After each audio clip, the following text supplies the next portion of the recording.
80 WPM की speed से dictation start होगी 3 सेकंड बाद। स्टार्ट।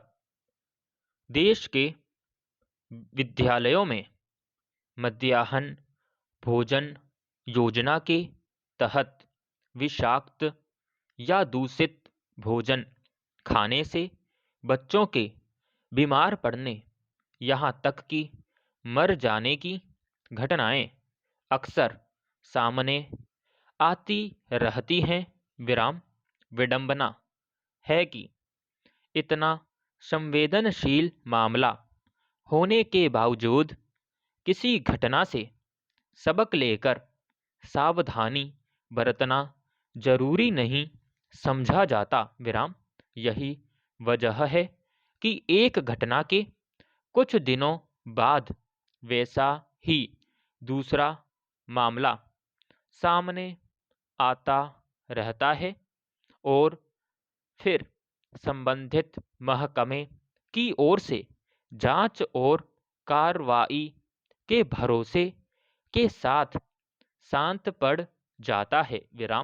ताजा घटना महाराष्ट्र में चंद्रपुर जिले के सावली तहसील के एक विद्यालय में संदिग्ध विषाक्त भोजन के सेवन के बाद 100 से ज्यादा विद्यार्थियों को पेट दर्द की शिकायत और उल्टी की वजह से अस्पताल में भर्ती कराना पड़ा। गनीमत है कि इलाज के बाद बच्चों की स्थिति स्थिर बताई गई, लेकिन अंदाजा लगाया जा सकता है कि भोजन में विषाक्तता अगर थोड़ी ज़्यादा होती तो इतनी बड़ी संख्या में बच्चों के साथ क्या हो सकता था। पैराग्राफ।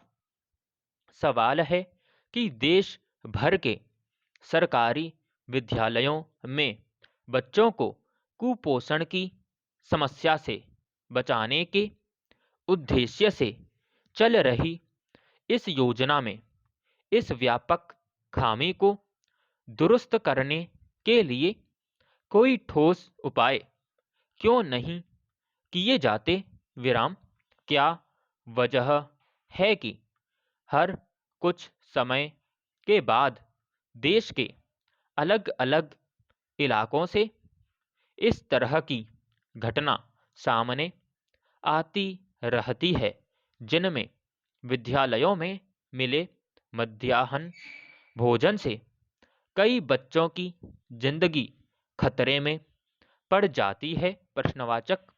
ऐसे हर मामले के बाद भविष्य में सब कुछ ठीक करने का सरकारी भरोसा जरूर आता है, मगर इसे सुनिश्चित करने की हकीकत यही है कि कुछ समय बाद फिर किसी स्कूल में वैसी ही घटना हो जाती है। यह समझना मुश्किल है कि मध्याह्न भोजन की योजना में इस तरह की गड़बड़ियों के मामलों की अनदेखी या फिर एक दुरुस्त व्यवस्था करने को लेकर लापरवाही क्यों दिखती है। क्या ऐसा इसलिए है कि सरकारी विद्यालयों में पढ़ने वाले बच्चे आमतौर पर समाज के कमजोर तबकों से होते हैं। प्रश्नवाचक। यह अफसोसनाक है कि अभाव से जूझते परिवारों के बच्चों के स्वास्थ्य को बेहतर बनाने के मकसद से लागू इस महत्वाकांक्षी योजना में कई स्तर पर मौजूद गड़बड़ियों को दूर करने को लेकर सरकार के भीतर इच्छा शक्ति का अभाव दिखता है। समाप्त।